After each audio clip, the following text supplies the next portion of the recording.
Hey everybody, welcome to the new year 2014. Rubicon is back in the basement. It's been a while. I am on vacation for a couple weeks now. I go back for a week and then I'm off for a couple more weeks. And real excited to get to playing some Warhammer Fantasy and try to figure out this Empire army a little bit.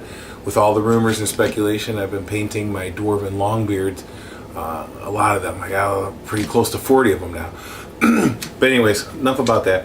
A couple things I want to talk about. My son for Christmas got me this tower here from Custom Kingdoms, and they come pre-painted and they look a lot better in person than they do on their website, and I was very happy about getting this. And it's really cool, man. It's real bright and it's cool. I used to get the Citadel Building Miniature Authority or something like that, and they're a little more expensive, and they are cast in I would say some kind of ceramic material, but this is definitely a plastic, and it's hollow, so you can kind of see how it's constructed in that. But I highly recommend. This isn't a product review. It's just cool, and I wanted to share it. And this was a Christmas gift, and I was very happy to get it. I have some other buildings, like I said, from Building Miniature Authority, or whatever the hell that is. I have a giant inn, and I'm looking over here because you might have seen them in some of the battle reports. Looking over here and looking at them, but anyways, this is really cool. But that's not what this is about. This is about, I was watching the feed, and there's a guy in Arizona. His name is capital S. It's Skaven in AZ. So it's capital S, Skaven, all one word, Skaven in AZ for Arizona, because Skaven is in Arizona. And he was discussing something about the Warhammer World. Go look at his thing. It's called Tournaments, Thoughts on Tournaments in 02. So go check that out. But it got me thinking, and I don't usually watch other people's stuff and then chime in about it and stuff. It's really cool, but it brought up a lot of fond memories of the hobby, and it got me thinking about where the hobby is now compared to where it was when I first got in. And if any of you guys have been gaming for a long time, I'm genuinely a little giddy about this. When I first started getting into the hobby, I went to this hobby store, and I'm all about the visual stuff.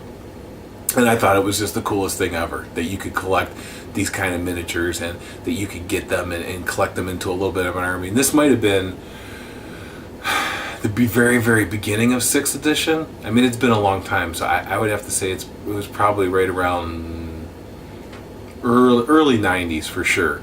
But anyways, and it got me thinking about how my thoughts on Warhammer when I first got into it. I was young. I was in my early 20s, mid-20s, early 20s, and didn't have a whole lot of money. And I remember watching the guys at the shop and them having, Christ, man, back then, at least with the places where I went to, I mean, if you had 50 miniatures, you were like, oh my God, you got so much. And I remember getting blister packs of dwarves for my first army that I ever bought.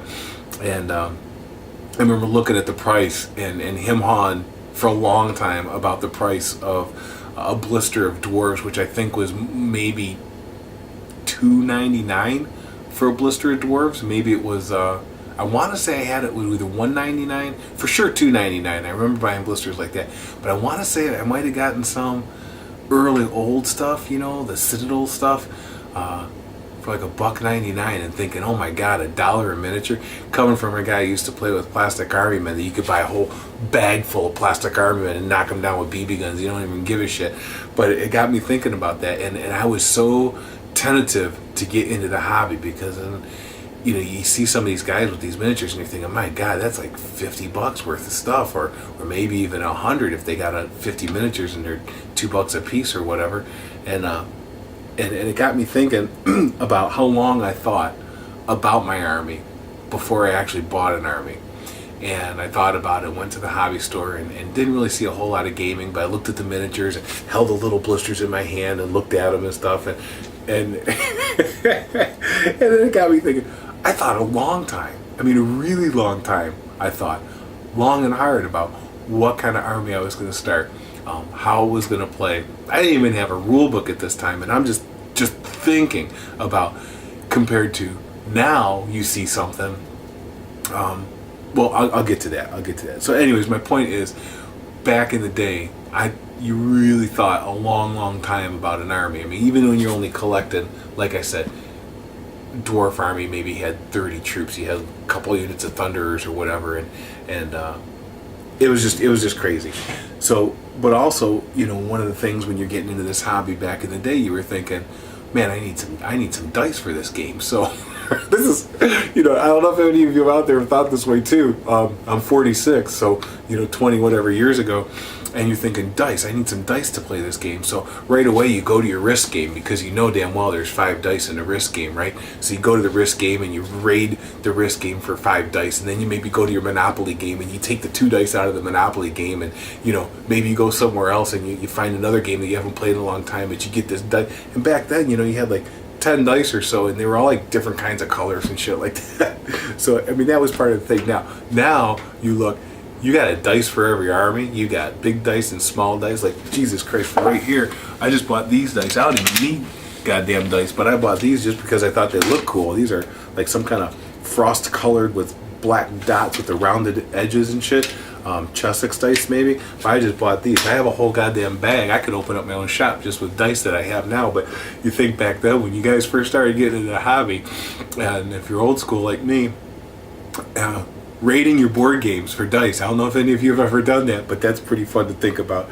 And also, you're thinking about the books. I need the dice for the army, I need the rule book, and then I need the book for this. So you're talking about another expense. So you want to get the book, and so you get the book for the army. And back then it was like, wow, you have a book for your army? I mean, at least this is not like East Cleveland Gaming Club Central or anything like that, but these are good communities where there's affluence, and yet still people, the mindset, at least where I was at, I can't say that enough, was you actually have a book for your army. You didn't have to borrow somebody's book to look up your army or write it down on a piece of paper, which God bless Army Builder, we'll get to that too. But you're writing down your army on a piece of paper and borrowing somebody else's book, and you think that you know the rules and stuff, and that just even having your own book. But of course, as the evolution progresses, and a couple years go by, you start encountering people that have books. They got your book, and so you're in a game, and all of a sudden, you've got a book for your army. They got a book for their army, but they also have your book, so they can make sure that they. Which then you start to think about this hobby. Think it kind of makes sense, right? You want to know. Was it Sun Tzu that said you want to know your enemy better than you know yourself, kind of thing? So yeah, you want to get. The other army book, right? So that you could be. So if you're not going to collect the army, you're going to get another the army book. So at least you could be knowledgeable about it. The thought of collecting more than one army at that time was crazy. I mean, almost crazy to think that you would have an army book so that you could review the army that you might play or have played frequently. Is kind of crazy too, but you start to begin to see the logic of it. Yeah, okay, so I got an army, but if I'm not going to collect those armies, because that's way out of the you don't even think about, I'm going to have more than one army, but if I'm going to face other armies, I probably should have at least their rule book, so I could look at them and think about them. So that's just crazy. The thought of even having more than one army, and now, I mean, you look at all the armies that people have and that would like to have. There seems to be this flow chart. You get into the hobby real slow, and back when I got into it, like I said, you could think long and hard about investing in that money and stuff in that army. And then, all right, so then you buy an army, and then you maybe get other people's rule books, and then you start to get dice, and you're thinking, oh, there's hobby stores that sell dice, and then I could have like these fancy dice like this. I don't have to use like 15 different colored dice if I don't want to. They actually come in little containers like this, and that's pretty cool. And then I'm going to speed this up a little bit and sneak peek to the end. But then you get really into your stride, right? Where everything starts slow in the beginning, and you get new to the hobby and stuff, and then you reach this point where you got a shit ton of armies, and you have a shit ton of army books, and you have a shit ton of dice, and you've got all this stuff, and you've got no goddamn time to play your hobby at all. You're doing what you can. In the morning I paint and do whatever for 20 minutes in the morning, and then maybe 10 or 15 minutes in the evening, and that's all I get. And maybe when I go on vacation I can get some games into stuff. And you reach this point where now you start going back down the hill, right? You've got more stuff, and if you're anything like me, you're painting like crazy, but you probably got a lot of shit that's maybe even still in the box, stuff that's definitely not painted, maybe primed, not assembled. But I'm sure that every one of the viewers out there has got stuff that's in a box, still in saran wrap or cellophane or whatever it is. I've got some shit on my shelves right now, and I'm dying to get into it. But with this dwarf release, I'm trying to do other stuff. But so anyways, so you start off slow, you reach this point where you're hitting full stride, you're collecting all these armies, and you're getting stuff painted up, and then all of a sudden you come reach a point in your life, in your Warhammer life, where you're thinking, all right, you're 46 years old, your son's 14, he's only going to be around for like 4 more years, and you've got a lot of shit, you got a lot of raising your kids and doing your job and your family and your career and everything. And you suddenly start to think, God, do I have more stuff than I'll ever get done before I die type thing? Because you know that there's going to be more that you're going to buy. So if you look at the stuff that may be assembled, may be primed, maybe still in its box, maybe you haven't even opened up the box, maybe it's still in that plastic, and you think about all that stuff, and you think about what new stuff might come out, it gets you thinking that maybe you want to start tapering off a little bit, really get down to that 1 or 2 armies that you really love. But anyways, so in this evolution of things, when I first started getting into it, that whole idea of having more than one army was just crazy. Buying dice was crazy. Having more than one army book, you start thinking, oh my God, these guys they got more than one army book. Maybe I should have more than one army book. They got more than one army. Maybe I should think about having more than one army. And then the first time I heard about a tournament, now tournaments, you go to these tournaments, and I had a great time when I went to Columbus area for that tournament. Met a lot of great people, and I did a video on that, and you guys can look at that if you want to. But that was a lot of fun, and everybody there was way cool. The biggest tournament that I had ever heard of, I don't even think they called it a tournament. Like, people get together at the hobby store to play, and maybe there'd be some kind of a $5 entry fee or something, and first place would get, whatever, the $15 or however much money it was for first, second, and third place. And it was more to promote the store than anything else. As opposed to now, when you're talking about tournaments, I mean, people are driving like hours, and getting hotel rooms and staying in different places to go to tournaments, like real tournaments, like 100 people tournaments, 30 people tournaments. That's kind of exciting. It's kind of unheard of, and it's almost a loss of innocence type thing too, because when I first got into the game, it was like you and a couple buddies are sharing this experience of learning how to move these troops across the board and do battle.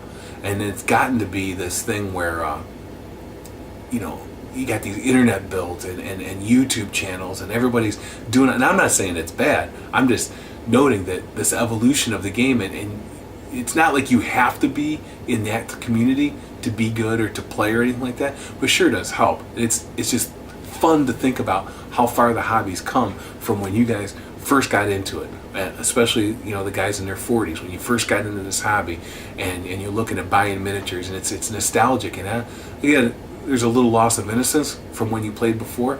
But on the other hand, with all the YouTube channels, with all the forums that are out there and all that stuff, it both makes the game a little bit more complex, but it also makes us all better players. And that's what's really cool about posting battle reports on YouTube, is you do stuff and you give your commentary, and you say, if some of those people that do their battle reports, and I try to do, but I really dig when you just don't say, well, this unit moved from here and then they moved over there.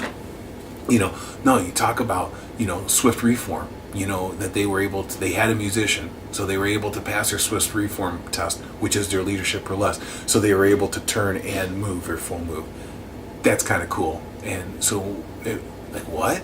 Somebody out there might be like, what? You can do what? And it sends them to the rule book, and it makes us all better players, and that's pretty neat. I did a battle report, one of my first couple, with my Dark Elves, and it said that the Cauldron of Blood was a chariot, and so I think I charged it into combat or something, but then somebody corrected me saying it was a war machine. Whatever it is, I did it wrong, and I was corrected, and it's cool because something I missed completely, and then you don't miss that anymore. So years ago, you were in your gaming club and you were doing stuff. There's all like house rules, and you go from hobby store to hobby store, and the interpretation of the rules were different. Now, you don't have that so much, right? You can look on the forums, you can answer questions, and then this tournament thing brings me to this first thing, this evolution of gaming, right? So you get your troops, you spend a long time getting them, then you get your dice, then you get your book, maybe more than one book, and you hear about this little hobby store thing. God, the first time I ever heard of the word FAQ, I thought this guy must have gone to Harvard or something, because he's got this FAQ on Warhammer. You know, where the hell did he find that? And this guy's pretty retentive, and actually he went to Kinko's, I think it was called. But anyways, he wound up having it bound up, and he passed them all out and stuff. And I remember thinking, this guy is way off the charts, way ahead. I'll never be able to keep up with the pace. If this guy can go to some forum somewhere and not even have the rule book where they're changing rules and I don't even know about it, I might as well just pack in this game right now. I will never be competitive enough. I will never know enough rules. And it's amazing with the technology that people have. I got a little iPod, just a little one, not a pad, just a little one. It looks like a giant cell phone. And I'm on that thing all the time watching videos, or, you know, I got 10 or 15 minutes at work to kill. I can go somewhere, there's Wi-Fi, pick it up, check out the FAQs, figure out what's going on, print them out whenever they're updated. But it's I'm just saying, good or bad, it's different, right, guys? From when we first got into the hobby, it's a lot different now, and it's kind of neat because I think it makes us better players. A lot of questions come up, and you get them answered, and we correct each other, and it's a pretty cool thing. FAQs. How many of you out there have, when you were doing your battles, in the back of the White Dwarf book, there was a number that you could call for rules clarification, right? We used to call that number, and sometimes you'd call there and you would get an answer or a clarification on a rule, and then you may call there later on in the day and ask for the same thing, and you get a totally different answer. Most of the time they were pretty spot on. They were really good. So Games Workshop, if you're watching, I do appreciate that call center, ask a question, get an answer type thing. That was a neat thing that they play. I don't even know, I don't have White Dwarf, so I don't know anymore. But how many of you out there remember doing that? I remember doing that. Not a lot, but it's kind of neat. You pick up the phone, call the 800 number, boom, you got a person. Hey, I got a question. I got a unit that's this wide and this far, and it moved, and do I take terror, or whatever the question was. It's like, oh no, you know, this is how you do it. And it was really cool thing. So my point to all this, my point is that Skaven in Arizona, Skaven in AZ, his channel, I don't do links and stuff like that. If you want to go look at his channel, I subscribe to it. He seems to have some well-painted things, and seems to know his tactics real well and stuff. But his thoughts on it was something at Warhammer World. There's a bulletin, and at the bottom it says, you know, code of conduct or something. And Reef, if you're watching, you probably know all about this. That there's a plaque or something. If you're going to play in the store, we would want you to, you know, be respectful of each other. There's a gaming code of conduct, and it's written on the wall on a plaque somewhere. I say plaque, but what I really mean is a piece of paper behind a framed glass. And one of the things on there, it says we expect you to use Citadel, Games Workshop, Forge, Warhammer Forge, or Forge World models. And that's what this guy's thoughts on tournaments in 02 was all about. That for tournament organizers, and I'm going to botch this, so if Skaven, if you're watching, I apologize, but it's something to do with when tournaments are allowing if Warhammer World is allowing Citadel, Games Workshop, Forge World, Warhammer Forge, all these models into their store to be played, then for tournament organizers, the thought was, I guess, or concern was that if you're running a tournament, then those books and those Storm of Chaos and all those things would invite players to bring in all these other different things. So you'd be facing, like, I don't know, 4 Frost Phoenixes or whatever he was discussing. It was kind of neat. But being to that one tournament that I went to, I mean, it's pretty much not a lot of worries there about that. But my whole point to this was it kind of made me a little giddy thinking about Warhammer when I first got into it versus Warhammer now. I mean, it's almost like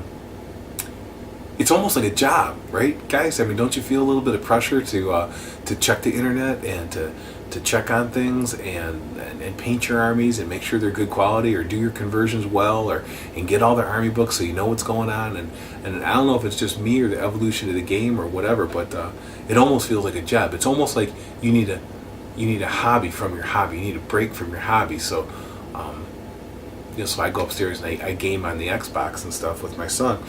But it's just neat, and I wanted to share that with you. And I watch a lot of people on their videos, and a lot of things that they say, and the ramblings. I got a lot of painting done watching Reef's last video was like I don't know, Christmas special. It was like 2.5 hours long or something like that. Painted a whole bunch of long beards, and I think that started off with this little video on Minotaur Musk. You gotta watch that. Check that out. I can't remember how many videos is it ago, but check out Reefs. It starts off with Minotaur Musk. You must have some Minotaur Musk. It brings out the beast in you. Anyways, yeah, sorry Reef. I'm sorry that the Bengals lost for you. I was rooting for you. That's pretty much it, guys. I just wanted to talk about that. Check out that guy's channel and a little walk down memory lane here and nostalgic ramblings. So thanks for watching. I appreciate it. Subscribe, like, comment. You know the drill. Thanks, guys. Have a good evening.